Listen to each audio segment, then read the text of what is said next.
welcome you. I welcome our co-pastor, the organizers of the youth, the participants in this room, and I can say all protocols observed. You are very, very much welcome. And it is my humble hope that today's session, you are going to get something which is going to help you. Even if it doesn't help you directly, you are going to share with somebody else, and then that one is going to help. I remember this week, I got a message from a lady I don't know. We have never met, but she has been following up. She has been following me in my YouTube.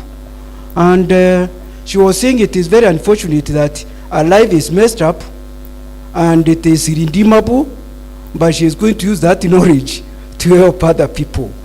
So that's why actually I just said that even the parents are welcome. They might also share that information with other people because they are empowered. Empowerment is very, very important. So now, without wasting time, what is today's topic? It was actually intentional that I said those people should be here are those who are over 18. I did not want young boys and young girls who are in school to start thinking about marriage. Because if I just take a walk down the memory lane, there was a time when in a certain church, there was a young boy of standard 3 and was praying to God to give him a wife. So I don't want that scenario to replay itself in this gathering. So the topic is blunders single ladies make during dating relationships. Blunder is silly mistakes. I did not want to say that it is mistakes single ladies make during dating relationship, but I started to say blunders, which is silly mistakes which single ladies make during dating relationship. I don't want to go to the details of the types of dating relationship, but I'm going to concentrate on one type of dating relationship, which is dating for marriage. You are dating a man, you are dating a lady for marriage. You are going out to have coffee, to have lunch, but your main agenda, your main intention is to try to find out if you'll be able, if you'll be compatible, if you can be able, if the person has got characteristics which probably can be translated to another level of relationship. Because marriage, when you get to marriage, there are stages. The first stage, we start with the dating. That is just casual meeting, social encounter. And then probably sometimes it can even involve group dating. And at one point, some people are introducing group in the church, where they used to feel to go to Mutea Park. And I think the intention was to try to see if they could get partners, like partners in that group. So now with dating, you get to courtship. Courtship is a little bit serious. At least you have identified a person, and then you feel as if this one can probably become your partner, can become your husband, can become your wife. Now, then when it come to courtship, then finally you can get to commitment, and then commitment, then you get now to committing to each other, and this is where you get a stage where engagement comes in, and then you get to marriage. Now, dating is where errors are committed, where blunders are committed. And I'm saying this because this is going to be applicable. It doesn't matter if you're in the church, it doesn't matter if you're in the world, this is going to be cutting across. And so today, you are going to hear more about the real life situation. I want us today to look at the real life situation. Now, one of the blunder ladies make, single ladies make, is the blunder of making themselves available to a man you become very, very available. And before that, I would like you to say there is a misconception, not only in Kenya, but even globally, that men are fewer than women.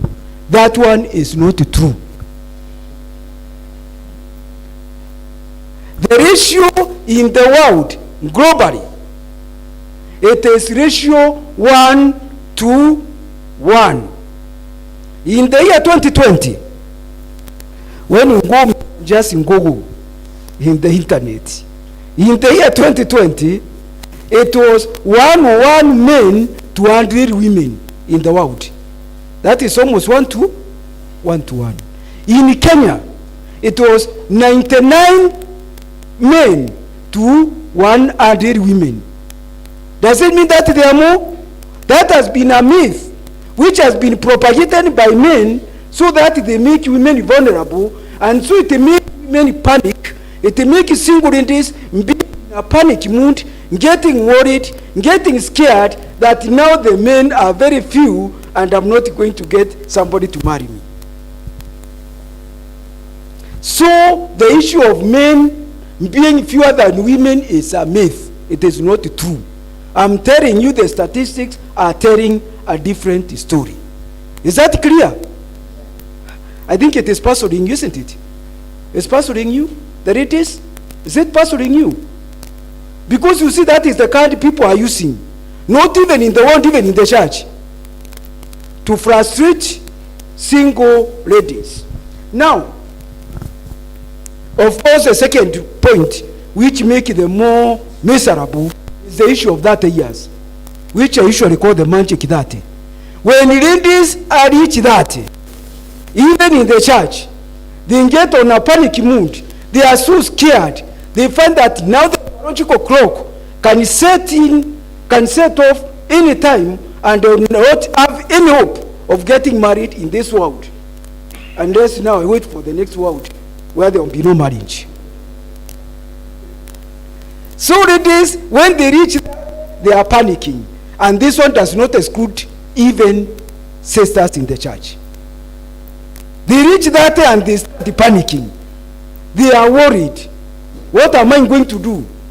Where are the brothers? Where are the men? And then they are tempted to go to the world. Now, this one, now the mistake people make during this dating, the single ladies, is to make themselves too available. To make themselves too available. It doesn't matter. Even if it's a Christian you are dating, or the wandering person you are dating, it is important that you become scarce. Anything which is not scarce has got no value. And if I have to give a very simple example, for those who are conversant with economics, if you have done basic economics, there is what we call the law of supply and demand. When there are a lot of products in the market, when the supply is so much, the prices go down. And so now, it also goes even to precious metals like gold and silver. When these precious metals, they are very expensive because they are rare. And not only that, even when it comes to skills,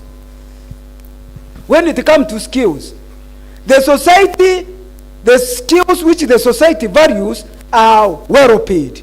Those people actually don't miss jobs. They don't miss jobs because the skills which the society value, they also pay them well. And that is why you find in our society, you find that there is, people are talking of unemployment. I belong to a totally different school of thought, that there is no unemployment in Kenya. What is there, the problem we have, is that people are selling skills which the society don't need. So you will keep walking around with your certificates, but nobody wants it. Because the society is not disparate of skills. If you are doing medicine, you are sure of getting somewhere, isn't it? Why? It's because the society values skills in the world of medicine. So now what am I trying to put across? I'm trying to say during dating, If you make yourself very available, you lose value in the hearts of man. You become useless. You are always available. You are always texting him. You are always phoning him. You are always going to his house. Probably you start by carrying one dress. The next day you take a t-shirt. The other time you find that the wardrobe is full. And then the next day is to carry one box. You are not yet committed to this person. So you become available. You become his cook. You cook his food. You wash his clothes. You clean the house. And as if that's not enough, you spread yourself like a bed sheet. You have no value. This man is going to leave you and go to look for those women who are scarce. He's going to look for those women who are what? Who are scarce. Who are scarce. What am I saying? I'm saying women who are available to men, texting them all the time, telephoning them all the time, going even to the common interest which they think they are going to get them. They will lose value. Going to a man's house, yet you have not committed in yourself. You become so cooking for him, having a bank account together, buying even a house together. And yet these are not the people you have committed yourself to. He is your boyfriend. But you are making him enjoy husband benefits. And as somebody asked, a boyfriend should not enjoy husband benefits when there is no commitment. And please realize, the single ladies are being left by men because they have become very available. Readily available. So you wonder, why is this man not committing? Why is he going to commit himself when there is nothing which is missing? He is not missing sex. He is not missing food. You are cooking for him. You are washing his clothes. You are living in his house. Every time you are texting him, you are not, there is no value. And if you look in the, coming to some, let me just get you to the Bible about availability. In Proverbs 27:7, in Proverbs 27:7, it states that a soul which has eaten can even despise even honey. 27:7, Proverbs 27:7. It despises what? Even honey. When you are full. I'm talking about scarcity. And then in Proverbs 25:17, I told you don't bother, you are going to get to the notes. In Proverbs 25:17, withdraw thy foot from thy neighbor's house, lest him be wary of thee, and so he hate thee. Don't be available too much. If you become, this is the Bible, eh? It's the Bible. If you become so available, kila wakati, you are going to your neighbor's house, he is going to be tired of you and is going to insult you. So what am I saying? I'm saying, if you want to maintain your value, single ladies, you have to be scarce. Don't be so available to every man. You are every time phoning him, texting him, cooking for him, going to his house, giving him food, giving him free sex. You are useless. That man will leave you and will go to look for other people. Have you got me? Ladies, have you got me? Because this is happening even in the church. Even in churches. I was being told of a case of a certain church where a brother told the sister, unless I sleep with you, I'm not going to engage you. That's a very immoral person. You don't get yourself, don't lose your value with such fellows.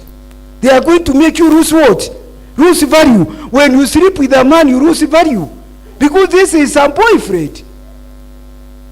And a boyfriend is not a husband. Are you getting me?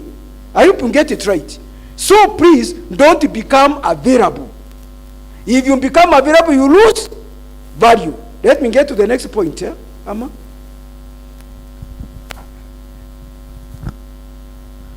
The second point is not in defining relationships. Now, what do I mean by don't? Many readers don't want to define relationship. Somebody, a man, tell you that I want you to be my friend. Let's go out and take tea or food or dinner or whatever. But then you don't define a relationship. What does he want from you? But then you are so scared the man might run away because you have been told men are few.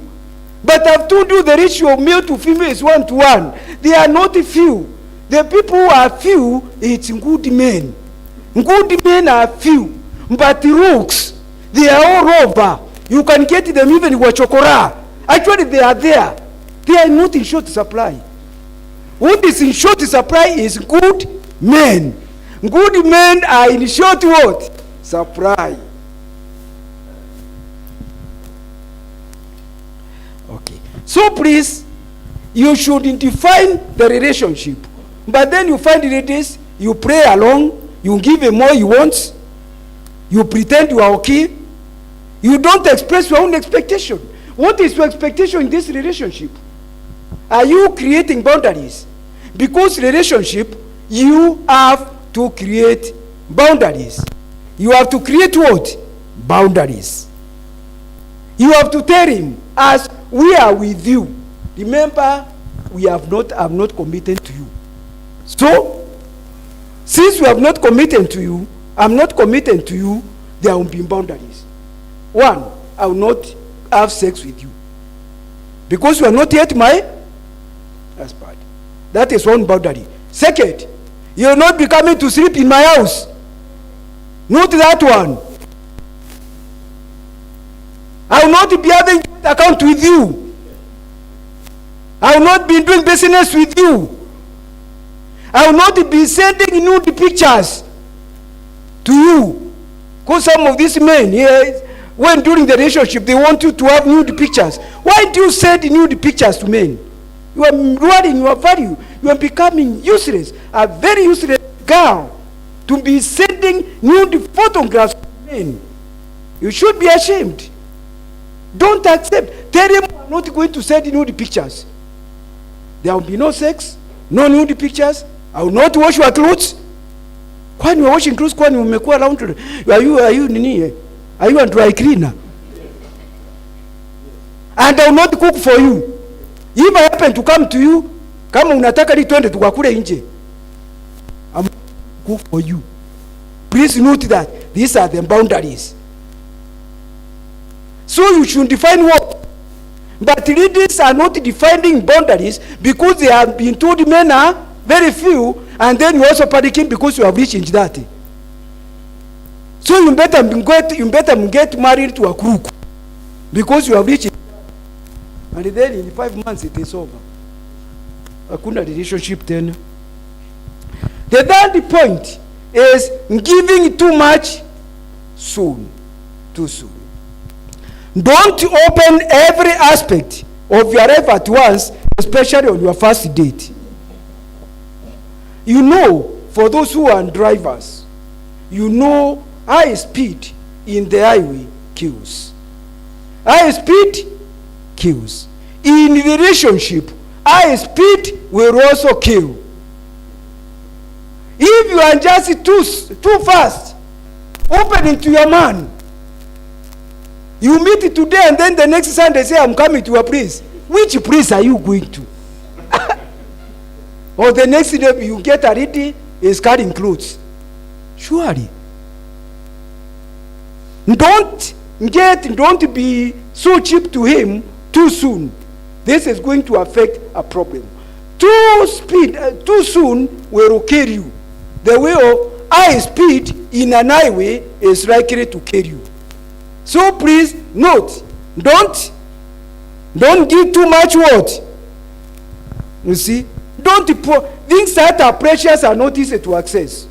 Let people qualify for a level before giving it to them. You don't just keep on just in Dick and you are telling him everything. This fellow may not even be interested with you. But you are telling him, oh, you know, I am this. You know, I come from this family. I come from this. Oh, my family is this and this. So, oh, my experience with your ex. You start telling the person about your experience with your ex. How you are raped. How you used to be a drunkard. The bad behavior of your family members. Who want to hear those stories? In your first date, imagine. Okay. But I'm saying in your first date, give money and rest for transport. You sympathize with the person for what? Unampatia unampatia transport. Is that so cruel? Give the person in transport, kwani atarudi nyumbani na nini? Si wewe ulitoa? Si wewe ulimwambia mkutane? Don't give in to sex. Don't give in to giving in. I'm using the word very carefully. Giving in to sex. This person keep on pressuring you. Like the way Samson was, the writer was pressing Samson for the secret. So don't give in to sex. And secondly, don't give sex. This second one is that there is no pressure. Ni wewe unajipe kwa sababu unaogopa atoroke akuache, and you have been told men are few. So even if you are sick, you are Christian, I better sleep with him so that he doesn't run. I will repent.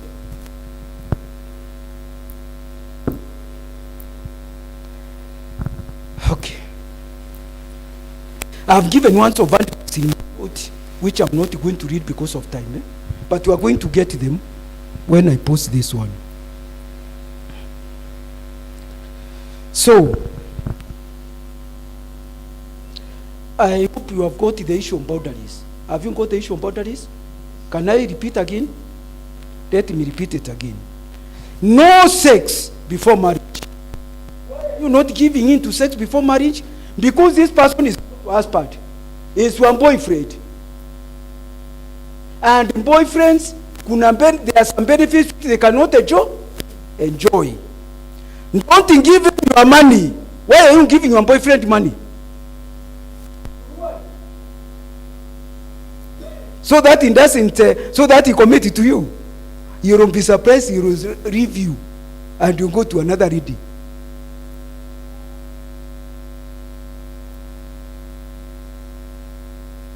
Don't cook for him. Don't wash his clothes. Don't do business with him. Are you getting? Don't do business with him. You are doing business with him as who? Mnafanya biashara na yeye kama nani? Is he a member of the family? You don't enjoy sort of even that you treat somebody who is in a relationship as if it's a member of what?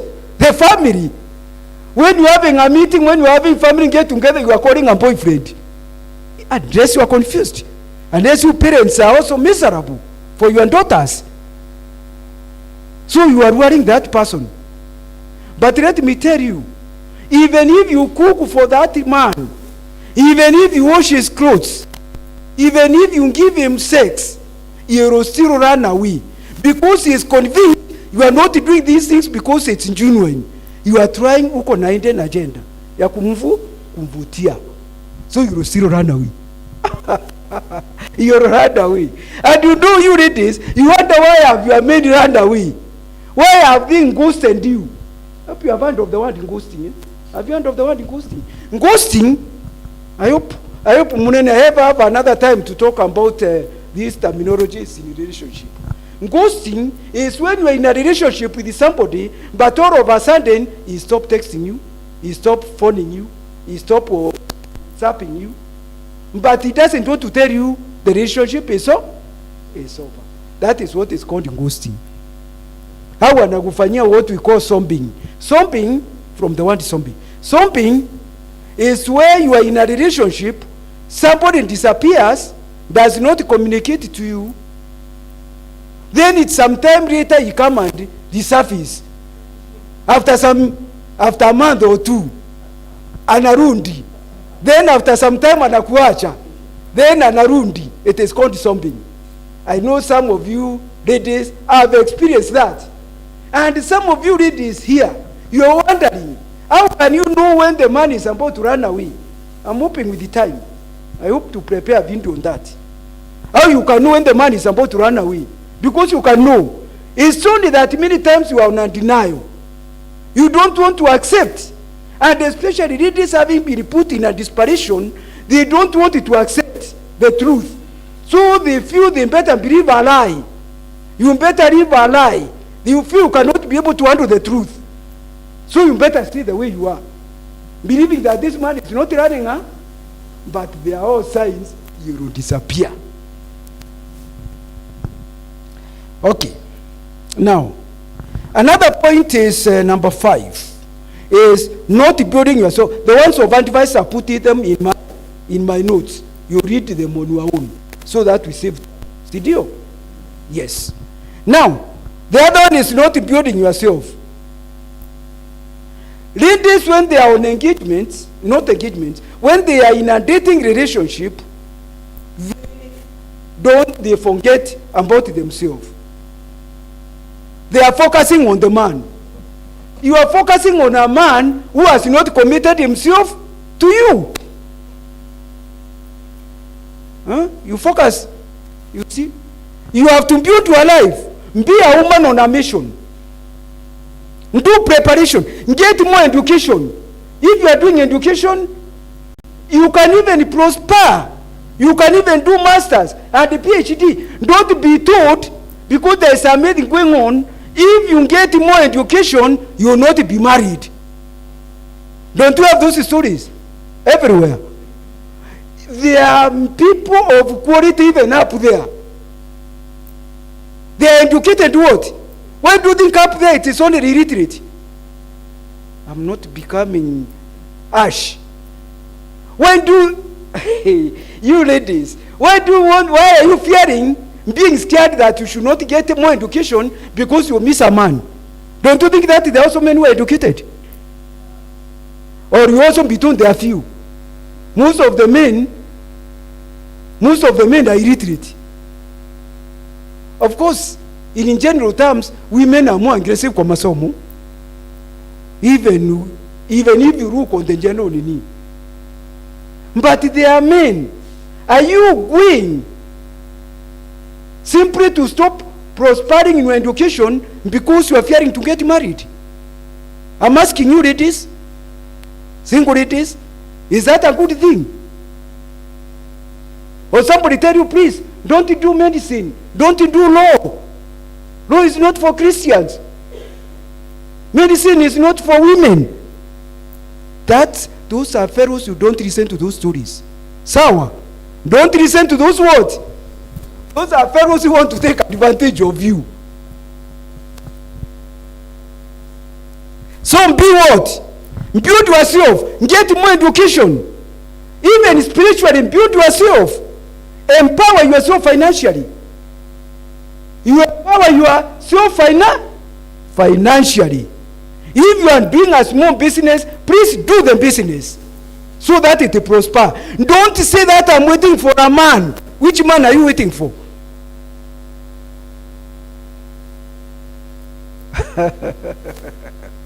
Empower yourself. Build your financial capacity. On the other side also, build on the physical attributes, clothes and dressing. Please remember, you have to package yourself. Ni sawa. As you are waiting for men, you have also to package even during dating. You have to package yourself. You don't just become like somebody whom your friend will be regretting, will be ashamed. Even as you are walking to the restaurant, the person is left some steps behind because of the way you are dressing. You don't try to say because you are Christian and you are dressing decently, you put a dress which is more resembling a sack. And then you say, you know this is the way we are, and you know people who are Christians are going to be despised Please, repackage yourself. Package yourself. Proper grooming. Do your hair until that fellow will say, I can never leave this lady. Hey, sour. This, yes. I was on the point of what? I was on the point of building yourself. The other point is confusing reality, ideal with reality. Many times women marry fantasy. Women marry fantasy. It's a Cinderella syndrome. And dream. They marry a man who is existing in their dream. So in many cases when they are married and they get a problem, it's not that the man is a problem. The problem is the fantasy, the ideal man you want in your mind. See at the man as a problem is that your ideal man which you had in your mind is not measuring. So many times we have to separate ideal and reality. And many times this one causes a problem. Now,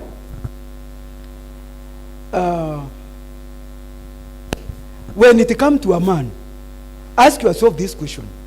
Now, reality and ideal. Is your man growing financially? I know this one, people can find it as surprise. Since I'm talking to Christians, they might say, oh, probably now finance doesn't matter. Finance matters.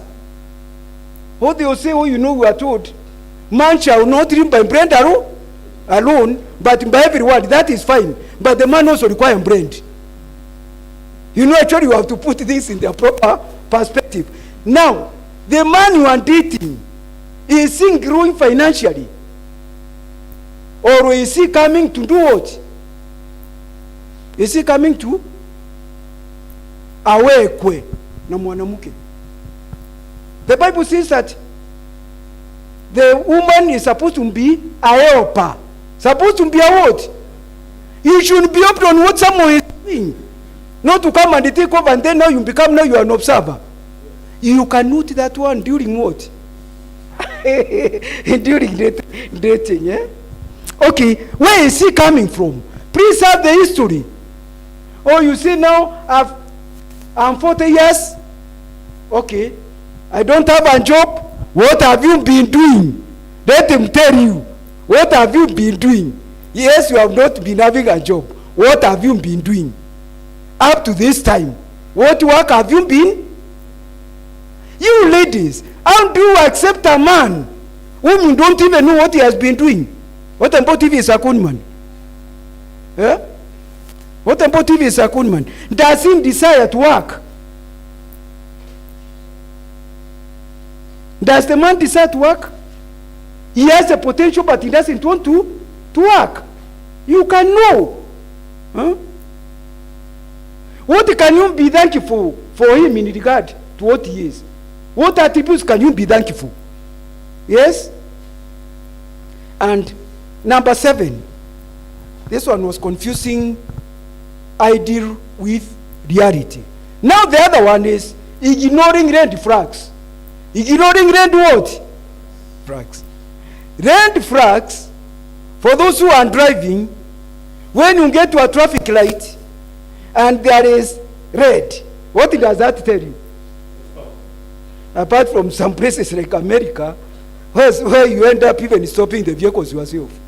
Because they don't want to waste a lot of time stopping and there is even no one to cross, to pass. Sometimes you stop the vehicles yourself and you pass. So red, tell you do what? Stop. Now, red flags. Single ladies, many of them, they ignore red flags. There is red flag and yellow flag. Yellow flag, in relationship language, there are some things you just ignore. You say, this person, you is going to overcome this. But let me tell you, even for those who are married, the problems which you are having in your homes, they are red flags, but you ignored. You thought that this red flag will become green. But now as years have gone, Your parents, they are not becoming green, they are becoming red and red. Now, what are these red flags? What are these red flags? You should know about this person. These are some of the red flags. Does this person have a mentor? Brother Munene, if you have to advise someone, if there is some brother here, you don't know him, doesn't have a mentor, who is his close friend, who is his pastor, which church does he go to, or a fellow who says that I'm always right, that is a red flag, because he cannot be corrected. I am always right. So during dating, after you correct, he won't accept. Then there is a fellow who is always broke, begging or borrowing. Broke, begging or borrowing. Please avoid this fellow. This fellow is very dangerous. Single sisters, it's not that you are material. This fellow is a person who is perpetually broke and in begging and in borrowing. Please, I have no transport. You are the one to pay. Now, and you are following this fellow. When you end up in a umutu. So I told you that I'm not preaching. I'm talking as a family therapist. Begging, borrowing, who you know, I have no money. Be careful. Be careful of such a fellow. Okay. This person is lazy. Can't you not be able to know a person who is lazy during dating? Is that does it require rocket science? Can't you not know a lazy person? And you have to live with somebody for a week to know that this person is lazy. This fellow, even if you sleep with him in your house, you'll wake up even at 10. This fellow, even let's say it is only your wife who is at home. When they come to cooking, your wife is busy in the kitchen. The fellow is just spreading what? Let's say a sister or another lady is stretching her legs on the sofa set, waiting for food. Can't you not know that's a lazy person? Does it really require a lot of intelligence? Does it require a lot of intelligence? Okay. Does this person show extreme verbal emotional abuse? Even people who are saying they are Christians, you need to stay with them for a short time. And you know these fellows, some although they are saying they are Christians, their temper is very high. This fellow, during dating, if you see this fellow expressing, single sisters, be careful. This man will not change. Then domestic people, this is a person who can even beat you up. Then chronic cheating. You get men who are chronically cheating. Do you think this fellow is going to change? Now, you men and women who are married, you know the cheating. Your partner is cheating. I'm not talking about even sexually. Even mambo ya finance. You have given some money, and the person tell you have used all the money. But the person has hidden some money. This person did not start cheating when she came to your home. She has always been a what? A cheat. It's only that you overlook those red flags. Say, this is a very wonderful lady. But you know you are crying. You are saying, I wish I had read that red flag. Oh, I wish I had. Then alcoholism.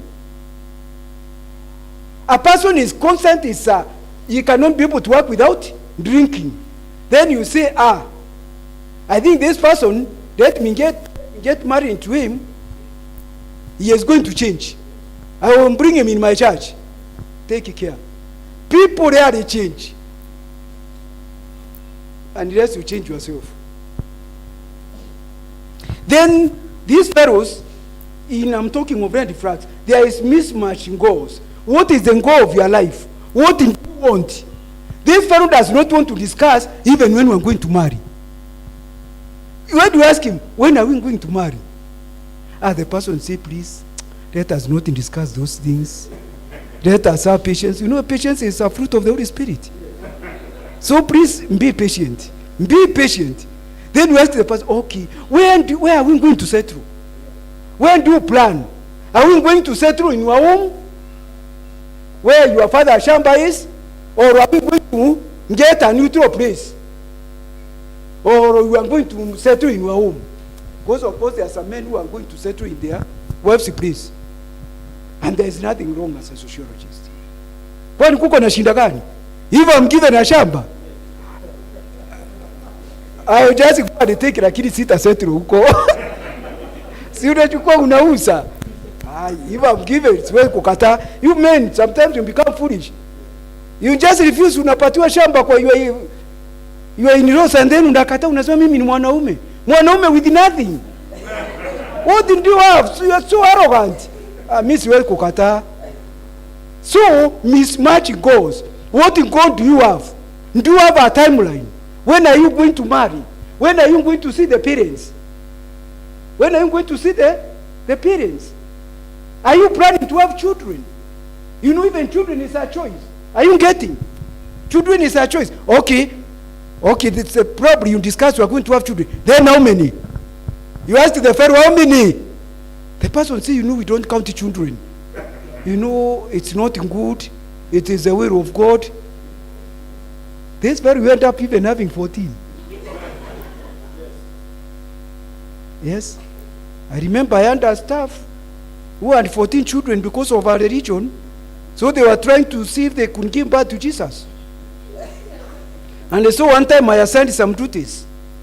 That's the time when I was a director of social services in a certain province, which I don't want to disclose. So the lady squandered the money. And so the PS told me this lady has to lose her job. I told the PS, please no. This lady has got 14 children. So what we can do, let her be paying slowly. So you get somebody that does not want to do what? To discuss even about children. The issue of children is very critical. You don't just take things like that. And it should be set from what plans do you have? What goals of life do you have? What plans? Do you have any investment plan? And then you find the Pharaoh just saying, please, somehow things are going to work. Working where? Working where? How are they going to work? So you have to plan. And then you find those who are married. When you find you're experiencing that you have no goal, you are just moving wind like wind in. Then this person did not start it. It's only that you did not read the red word. You did not read the red flag that this fellow has got no goal. He has no aim, he has no dream, he has no vision, he doesn't care. And then you follow that fellow. When you are following that fellow who has got no mission, where do you think he is going to lead you? He is going to lead you to a disaster. Avoid that fellow. That fellow should not try to convince you that he is going to do what? That if you don't marry him, you are going to miss a man. And if you miss a man who doesn't have a dream, a man who doesn't have a goal, a broke, begging, borrowing man. Broke, begging, borrowing. Don't be frustrated, you ladies. And then you fall on people who are begging and they say, oh, now what is Rukwaru telling us? Okay. Then another point is believing you don't deserve your own man. Eh? I have already talked about the ratio 1-to-1. So you are being convinced you are either you remain single or you become someone's mistress. Mambo ya mipango ya kando. It's coming out of desperation. Yes. Then another point 9, is comparison with other men. Women are attracted by different models. And so they are also attracted by different men. Some want tall men, others want short men, others brown, others light. Don't compare your boyfriend with others. These parameters are relative. These parameters are what? They are. Can we get Ecclesiastes 3:11? Brother, I wish you can flash it. The single actually are falling into this trap of doing what? Comparing. You want a tall what? Or a short what? And dwarf. Short people like us. Eh? Brother Wika, we are very short.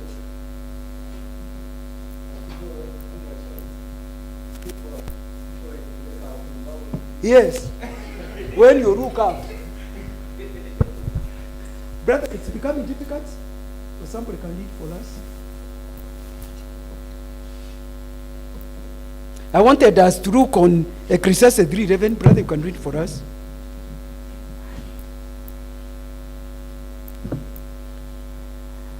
Or I read it.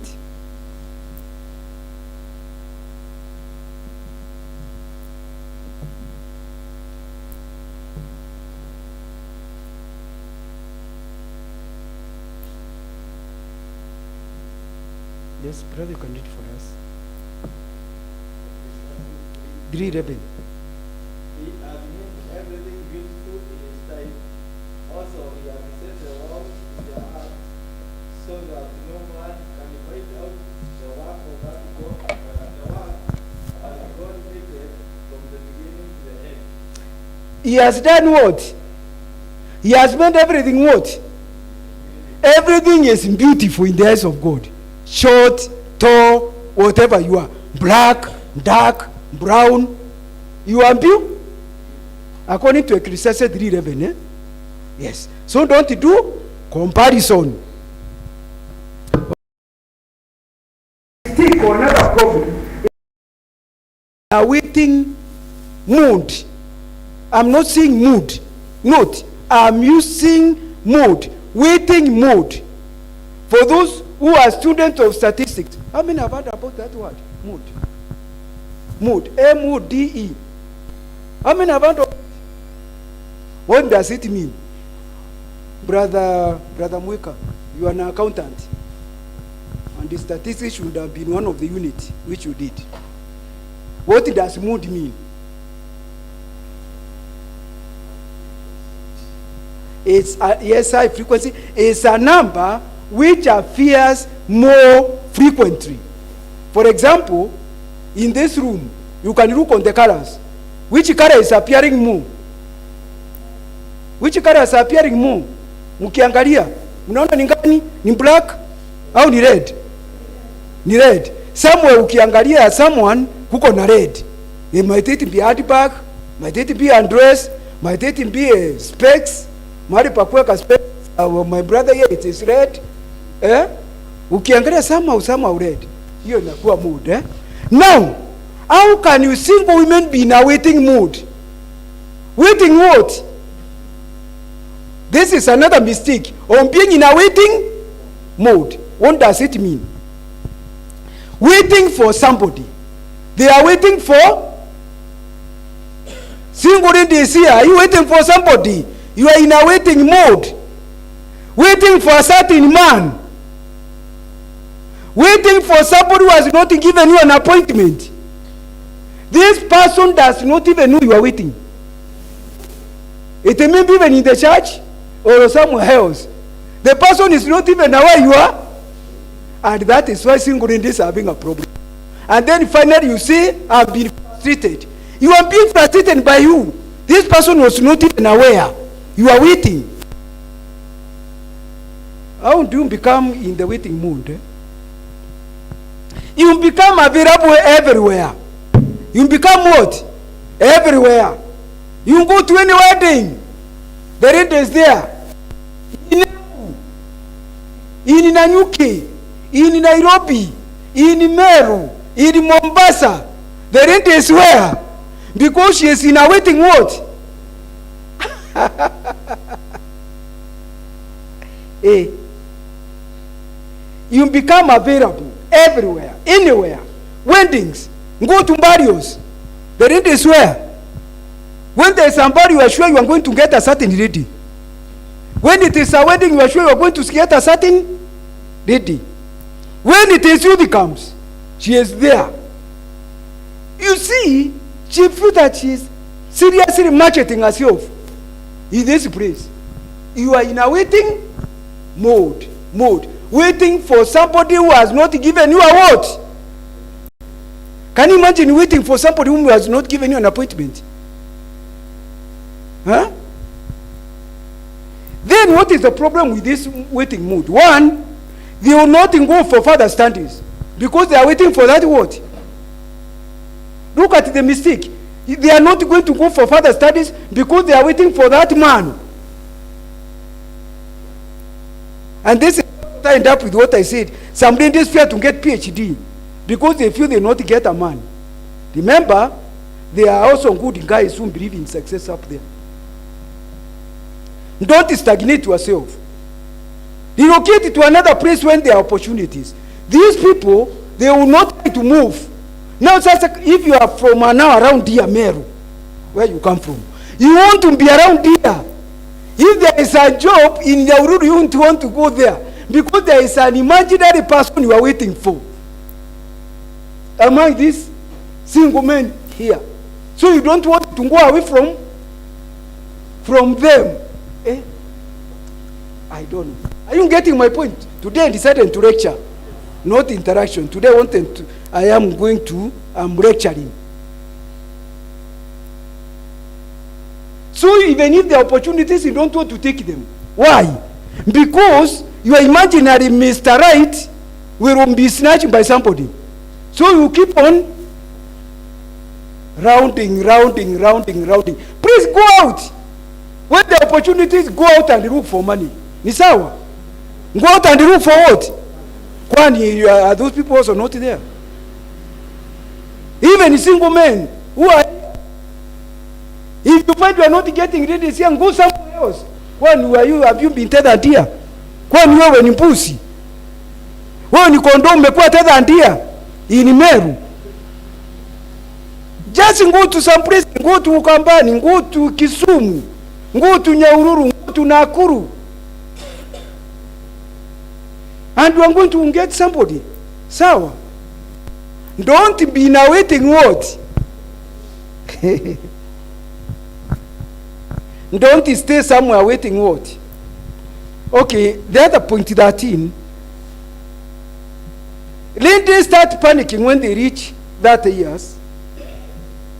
You feel your years have gone. They feel there is no time remaining. But remember, even the Bible says, don't be anxious for anything. But in everything, by prayer and what? Philippians 4:6. Eh? Philippians 4 what? 4:6. You read that.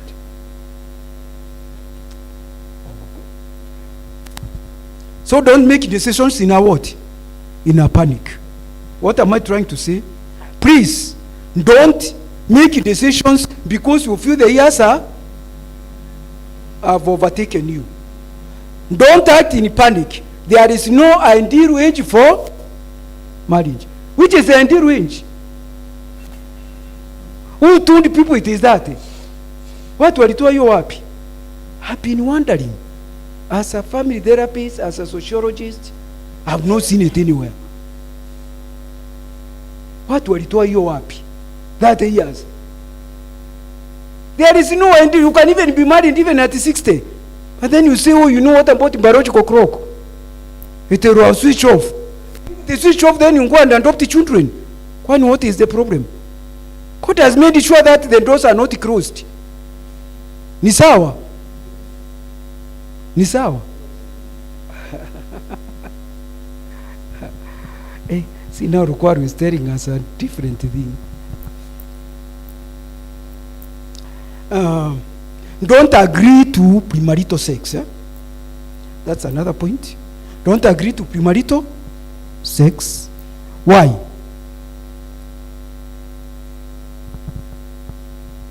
Why should you not turn to premarital sex? It is going to affect the trust.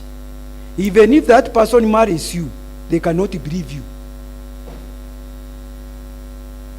If you are going with him when you are not married, you can also go with other people. What is going to provide, what is going to protect to make that person not to go? with other people.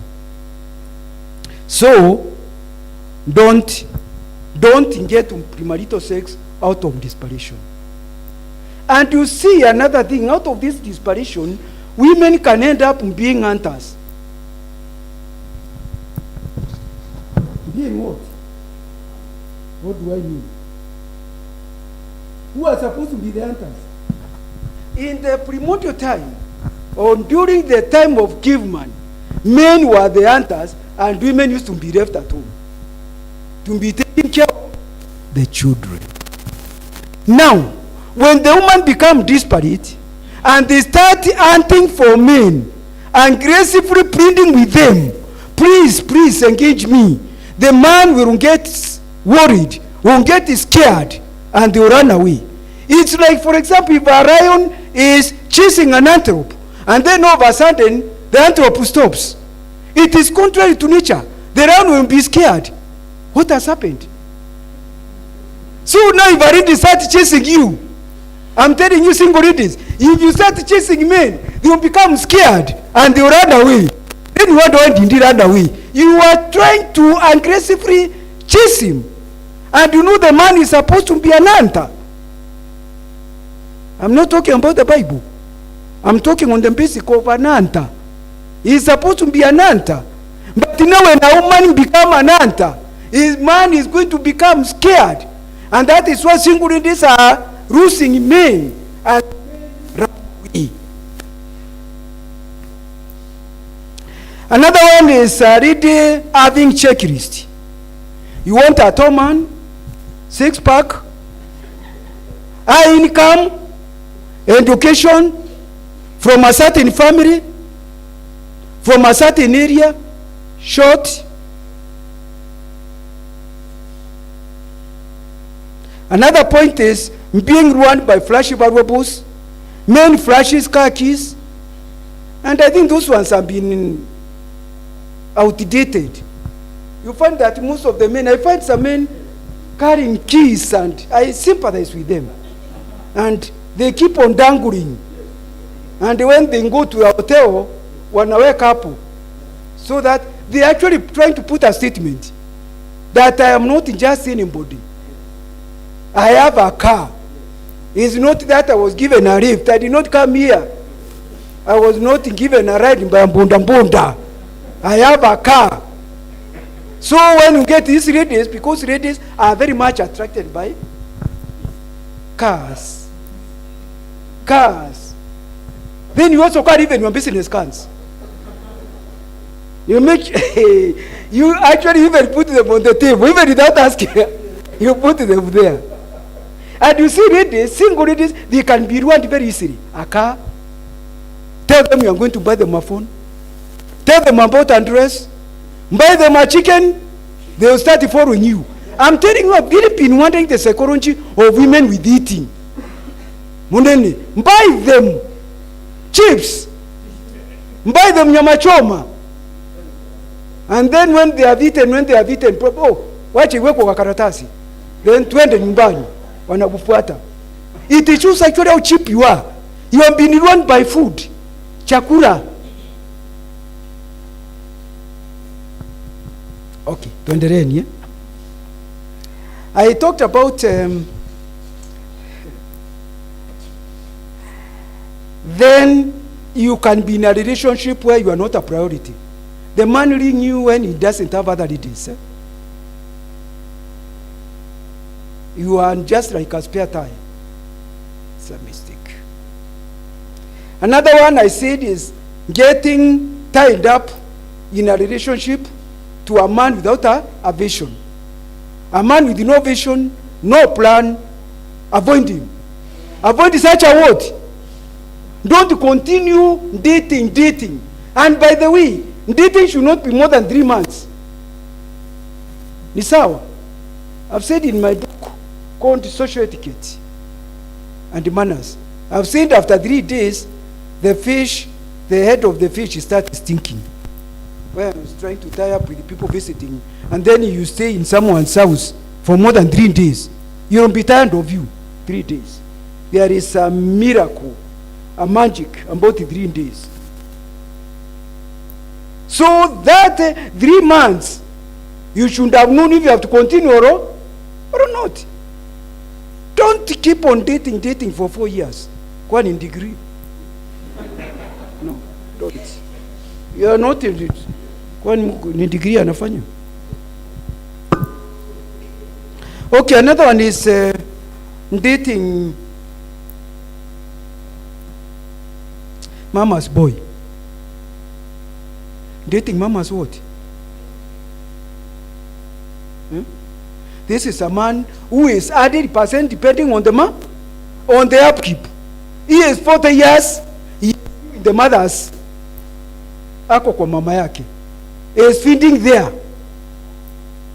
Anakula hapo. Everything, he doesn't think. This fellow is dangerous. Kwani mutaenda hapo? Mutaenda wapi? That means, if you get such a fellow boy, and he has nothing, he is not responsible, you are going to get married to a boy. He is not a man. A man is defined by being responsible. That's why you get, even now, you can have men who are boys. Any man who is not responsible is a boy. Even if I'm over 60 like me, now he is going to 70. If I'm not responsible, I am a boy. Ni sawa. Brother, we can get it right. Anyone who is not responsible, a man is a boy. And don't be married to a boy. Married for men, not for boys. It's not a question of anatomy. Not a question of anatomy. To say you have got anatomy of a man. No. It's a responsibility. I know the medical students here might differ with you. Now I'm talking on gender, not on biological sex. I'm talking of gender. Okay. Then also you might end up dating a man who is a baby bamba drama. Somebody with a lady who has got children. And so you can even be surprised. This lady might even bring children even when you are having lunch in a restaurant. Be very, very careful. Or somebody who was separated. Married but separated. It's uncertain. Then another one is fake Christians. Be very, very careful. The mistake you can make is getting tied yourself to a fake Christian. You see, there are people who are making themselves converted. They will tell you, oh, what do you like? I like a Christian. Okay, let's go to the church. When the preaching is done, okay, you want to be baptized?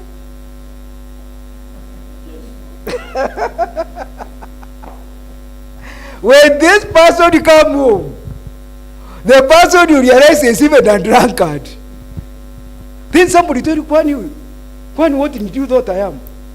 See, it was a drama. I just wanted to get you and I've got you. See, the drama is over. So, be careful. Fake what? Fake what? Fake Christians. Yes, I'm about to finish. Also, be careful about somebody acting like a boyfriend. This is somebody being nice, but no commitment. Be careful, such a person. No commitment. Nice. So, and buying you what? 6 months later, you get the person is engaged to somebody. Then you see, Kwani. See, those people are very close. Kwani amefanya huyo mwanamke namna gani? Amemkosea. Nani amefanya mwingine amkosea? You are the one. Wewe ulikuwa they are all red lights. This fellow is fake. Na wewe unamfuata. Si utapata shinda? Tapata shinda. Yes. Then another mistake is ladies taking a man to their house. This can happen even with the Christian what? This. You are taking a man to your house or even to the rooms for those who are students. What do you think when you are taking a man to your room? Huh? No, the generation of today is very different because like during my university days, we could just go to a lady there is some assignment you are being given to work as a group. You go there, she prepared it for you, you work on the assignment, and you leave. There was nothing boundary, nothing sexual during our time. You are just treating your colleagues as your fresh sister. But not today. How do you allow a man to your room? Huh? How do you allow a man to your room? How do you allow a man to your room? Okay, now. This man may be a con man. And the minute in this have been conned, the nation of last Saturday but one, there was a lady who was lamenting, and she had even a PhD. She was saying, I don't know, this man cheated me, even with my PhD. The man could, I think I have $1 million. She was saying, I don't know, surely. And you see, some of these fellows are very sweet talkers. These con men, they are very sweet talkers. And they will just make you see heaven has come down. And then you start saying, oh, please, you are the one. Even if I'm a Christian, I can leave it for you. That man may be living a lie. Okay, the other one. So, the other one is, never be a man's secret. Never be a man's what? He want to have a relationship with you, he want to date you, but he doesn't want anybody to know. Wewe, watu wasijue mambo. Please keep it a secret. Don't tell even your close friend, even your family members. Please, such a fellow run away. He is a dangerous person. He has pocketed you. In the relationship language, we say this person is in a pocket. Amewekwa kwa mfuko. Unajua sasa, unaweza kujua ni kitu gani kiko kwa mfuko yangu? It's a secret. And most of you single ladies, you might be a secret. Unaweza kuwa mmewekwa kwa mifuko na watu wengine. Don't allow that, eh? Never be a man's what? Secret. Then another mistake, don't bombard men with many texts. They will run away. The reason why you have lost some of your men is because you are bombarding them with what? Texts. That is over. Munene is lunch ready? In a few minutes. Eh? Okay. Let me give, I don't want to get to the other topic immediately. Can I have a question, a reaction? You are going to, I'm going to post it. Munene, you are going to need to share with them. I'm going to post it. Very, very elaborate notes, so don't get worried. Any question? Are you seeing where you are making errors, especially singularities? Yes, Brother Bob?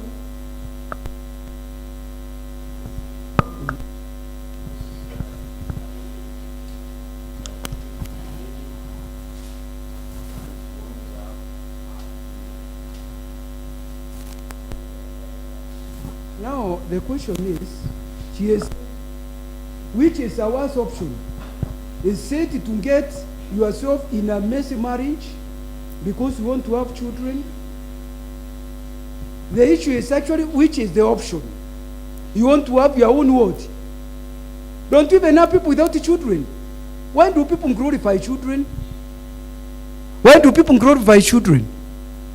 If I didn't have children, and there are some indicators that have a problem, what will I do? So you adopt. If you don't want to go the other line of IVF, what is it called? Sister, what is it called? Is it IV? Am I right? IVF, eh? Okay, then I'm right. If you don't want IVF, you can do what? You can adopt. You can adopt. There is nothing wrong with adoption. You know, you get, Brother Bob, there is the traditional aspect of people saying that you should have a children of your own. Najua you are meru. So that you express your machismo, you are manhood, that you are a great man. You are very strong. You are a great woman who can bear many children. That is why in weddings, they throw rice to you. So it's as a sign of fertility. Those things, we should move out of them. Is that okay? Please, let us not be bound by these traditions. Let us not be bound. Are you going to get into these things simply because you want to have children? You mess up your life? And let me ask you, how many years do you think you are going to live with this person? Huh? How many years? You might be having many years ahead. Yeah? So it is very important not to rush. Although, of course, Babu, I'm not ignorant that people are also careful about the biological clock. But it was switched off one time with Sarah, but it was revived. Yeah? See, Sarah was past menopause. Or she was not yet menopause. What happened? No, you people also believe on God. I hope you're not covering it.